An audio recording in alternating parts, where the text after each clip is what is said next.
నమస్తే. శ్రీ గురుభ్యో నమః. శ్రీమాత్రే నమః. ఆదిత్యాయ చ సోమాయ మంగళాయ బుధాయ గురు శుక్ర శనిభ్యే రాహవే కేతవే నమః.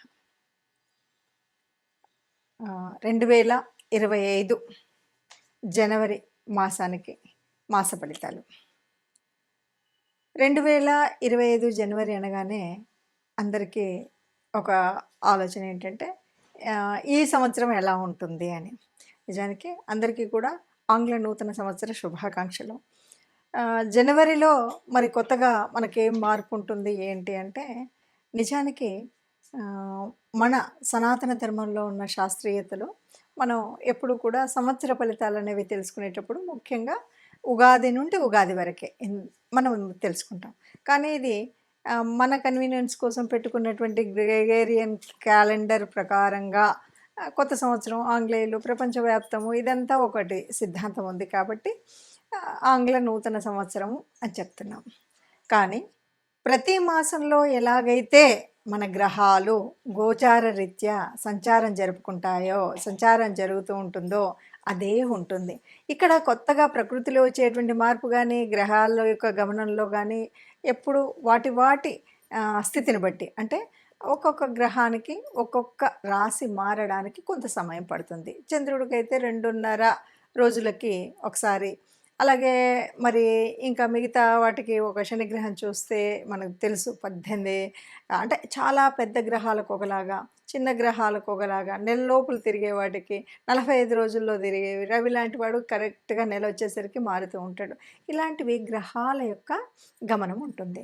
మరి ఇలా ఉన్నప్పుడు జనవరి మాసంలో ఎలా ఉంటుంది, ఏ రాశి అంటే గోచార రీత్యా ఏ రాశిలో ఏ గ్రహాలు ఉన్నాయని కనుక మనం ముందు చూసినట్టయితే, ఈ మాసంలో మనకు ముందు నుండి ఉన్నట్టుగానే రాహువు మనకి మీనరాశిలో ఉంటుంది, కేతువు కన్యారాశిలో.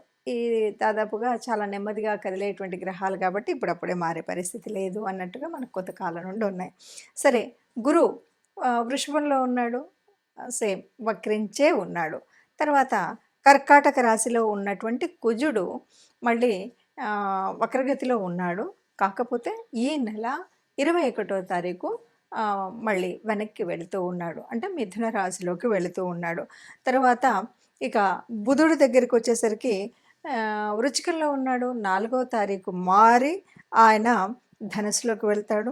ఆ తర్వాత మళ్ళీ 25వ తారీఖు వచ్చేసరికి మకరంలోకి ప్రవేశిస్తాడు. ఇది మనకు బుధుడి యొక్క గ్రహస్థితి. ఇక రవి ప్రతి మాసానికి ఒకసారి మారుతూ ఉంటాడు. ముఖ్యంగా ఈ మాసంలో రవి యొక్క ప్రత్యేకత చాలా ఎక్కువ.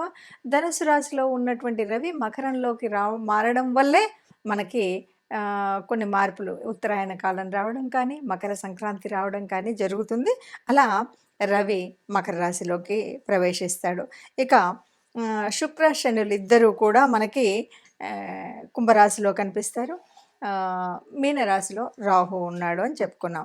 అయితే శుక్రుడు 28వ తారీఖు మనకి మీనరాశిలోకి వెళ్ళడం అనేటువంటిది ఉంటుంది.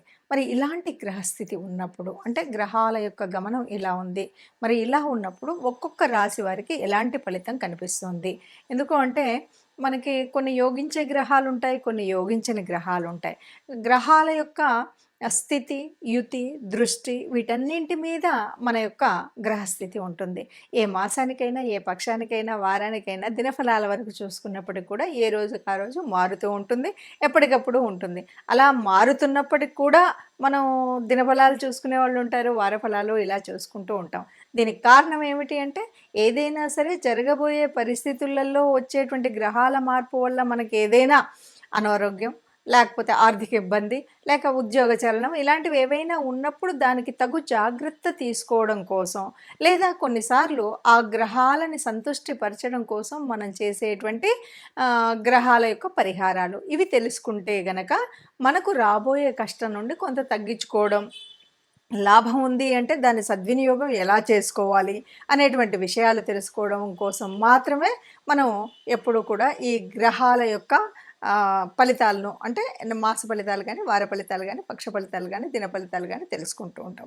అందులో భాగంగా మరి 2025 జనవరి మాసానికి మాస ఫలితాలు మనం ముందుగా రాశి వారీగా, అంటే ఒక్కొక్క రాశి 12 రాశులకు ఫలితాలు తెలుసుకుందాం. తదుపరి రాశి కర్కాటక రాశి. కర్కాటక రాశి వారు గత కొంతకాలంగా కుజ స్తంభన ఇబ్బందిలో ఉన్నటువంటి పరిస్థితి. తర్వాత రవి బాగున్నాడనే చెప్పొచ్చు.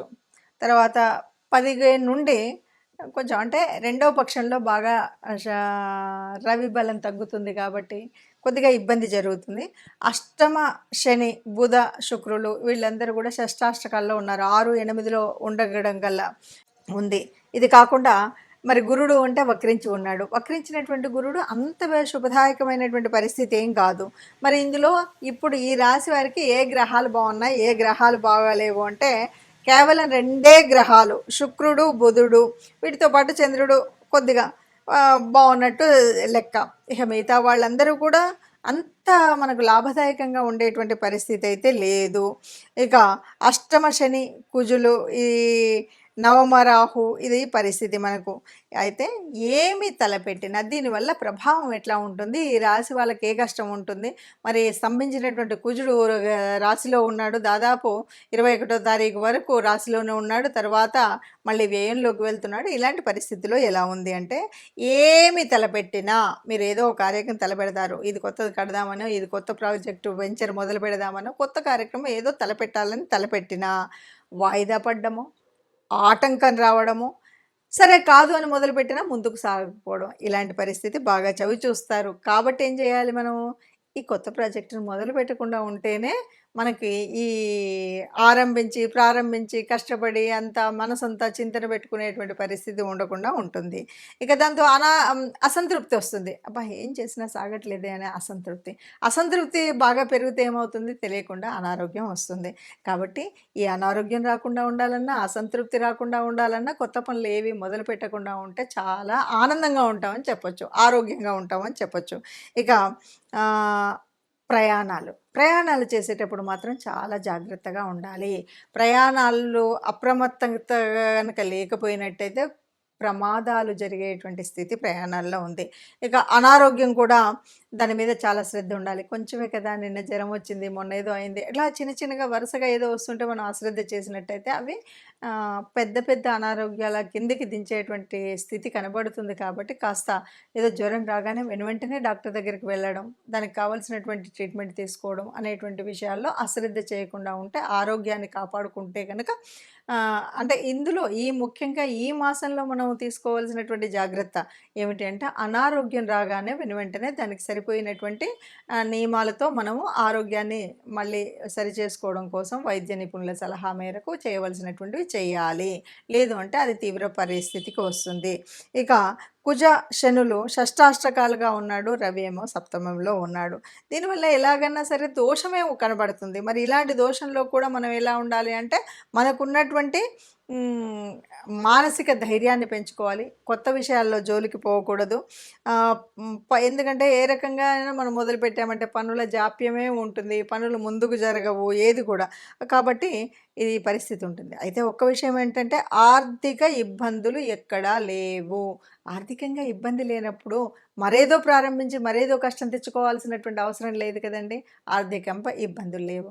అట్లాగే ఉద్యోగ వ్యాపారాలు ఎట్లా ఉంటాయంటే, ఉద్యోగ వ్యాపారాల్లో మరీ నష్టమైతే ఉండదు, నష్టఫలితంగా ఉంది అనేటువంటి పరిస్థితి ఉండదు. ఉద్యోగ స్థానంలో కష్టంగా ఉంది, ప్రతి ఒక్కడు నేను ఏ పని చేసినా కూడా నాకు అదే దాన్ని పైకి రాకుండా నా సబార్డినేట్స్ కానీ పైన వాళ్ళు కానీ కష్టపడతా అనేంత స్థితి అయితే లేదు. మిశ్రమ ఫలితాలు ఉంటాయి. మిశ్రమ ఫలితాలు ఉన్నాయి కాబట్టి అనువుగాని చోట అధికుల మన రాదు అనేటువంటి సూక్తిని గుర్తుపెట్టుకుంటే హాయిగా ఈ నెలలో ఏ కష్టాలు రాకుండా ముందుకు వెళ్ళేటువంటి పరిస్థితి కర్కాటక రాశి వారికి ఉంది అని చెప్పొచ్చు. ఇప్పటి వరకు మనం చూసినటువంటి అంటే గ్రహాల యొక్క గమనము, వాటి వల్ల మనకు ఉన్నటువంటి యోగించే గ్రహాలు, యోగించని గ్రహాల మూలంగా మనకు వచ్చేటువంటి కష్టాలు, నష్టాలు. ఇప్పటి వరకు కొన్ని రాసులకు అర్ధాష్టమ శనిలో ఉన్నారు, కొన్ని రాసులు ఏళ్ళనాటి శనిలో ఉండి చివరి దశలో ఉన్నారు. ఇలాంటి పరిస్థితుల్లో మనము ఎలా ఏంటి అంటే కనుక ఆలోచించినట్టయితే, మరి గ్రహాల యొక్క అనుకూలత ఉండాలి, ఇష్టదేవత యొక్క అనుగ్రహము ఉండాలి. అందుకోసం మనం చేయవలసినటువంటిది ఏమిటి అంటే, ముఖ్యంగా ఇక్కడ శని యొక్క వక్రగతి, దీని మూలంగా వచ్చేటువంటి ఫలితాలు ఇవన్నీ మనం చూస్తున్నాం. కాబట్టి తప్పకుండా ఈ మాసంలో మాసం పక్షాల్లో అంటే ప్రతి పక్షంలో కూడా ఒకసారైనా కనీసం నవగ్రహ మండపానికి వెళ్ళడం అనేటువంటిది తప్పనిసరిగా చేయాల్సినటువంటిది. మనం రాశి వారీగా చెప్పుకుంటున్నటువంటి మన రాశిలో చెప్పుకున్నటువంటి గ్రహాల అనుకూలత కోసం తప్పనిసరిగా మూల మంత్రాలని చదువుకోవడం ముఖ్యమైనటువంటిది. అంతేకాదు మొదటగా ఉన్నటువంటి ధనుర్మాస పరిస్థితి. దానివల్ల విష్ణు రూపాల్లో ఏ రూపాన్నైనా మనం ప్రార్థించడము, అలాగే శివాలయానికి వెళ్ళడం. ఈ 2 తప్పనిసరిగా చేయాలి. ఇవేవి మనకు వీలు కాలేదు. ఎలా చేయాలి? ఏం చేయాలి? మరి నాకు గ్రహస్థితి మార్పు ఉండాలి. ఈ నెలంతా నేను ఆనందంగా ఉండాలి, హాయిగా ఉండాలి, ఆరోగ్యంగా ఉండాలి అని యోచించేవాళ్ళు మనుషులకు. కాకపోతే గోశాలకు వెళ్ళడం, గోగ్రాసం ఇవ్వడం ఇది మన వల్ల కాలేదు. మన ఇంట్లోనే మనం చేస్తున్న చోట, మనం ఉన్నటువంటి చోటనే ఉన్నటువంటి కార్మికులకు ఎవరైనా సరే అన్నం ఒకరోజు భోజనం పెట్టించడం కానీ, వారికి కావాల్సినటువంటి వస్తువుల్ని దానం చేయడం కానీ చేసినట్టయితే మనకున్నటువంటి గ్రహాల అననుకూలత పోయి అనుకూలత వచ్చేటువంటి పరిస్థితి ఉంటుంది. ఎవరైనా సరే అందరం అనుకూలంగా ఉండాలి, గ్రహాల అనుకూలంగా ఉండాలి, దేవతల యొక్క అనుగ్రహం ఉండాలి. దీనికి కూడా దేవతానుగ్రహం కోసం ఇష్టదేవతా ప్రార్థన అనేటువంటిది మర్చిపోకుండా చేయాలి. లేదు బయటకు వెళుతున్నాం, ఏ కష్టం రాకుండా ఉండాలి అని అనుకున్నప్పుడు మనం తప్పనిసరిగా ఏదైనా ఒక చిన్న శ్లోకం రాముడికి సంబంధించినటువంటిది ఏదైనా సరే, ఆపదామపహర్తారం దాతారం సర్వసంపదాం లోకాభిరామం శ్రీరామం భూయో భూయో నమామ్యహం అంటాం కదా. ఇది చదివితే ఎప్పుడు కూడా ఎక్కడా కష్టం ఉండదు. ఇంత పెద్ద శ్లోకం మాకు కష్టం అండి అనుకుంటే కనీసం ఆ అమ్మని తలుచుకోండి, శ్రీమాత్రే నమః అనుకోండి. శ్రీమాత్రే నమః అనుకుంటూ మనం ఏదైనా పని మొదలుపెట్టినా, బయటకు అడుగుపెట్టినా మనం ఇలా చేసినట్టయితే మనకు ఉన్నటువంటి కష్టాలన్నీ పోయి అనుకూలమైనటువంటి పరిస్థితులు అన్ని మాసాల్లాగానే మనం అందంగా మనందరం కూడా ఆనందంగా ఉండాలి, సంతోషంగా ఉండాలి. ఆ సంతోషంగా ఉన్న వాళ్ళలో మనం తప్పనిసరిగా ఉండాలి అని కోరుకుందాం.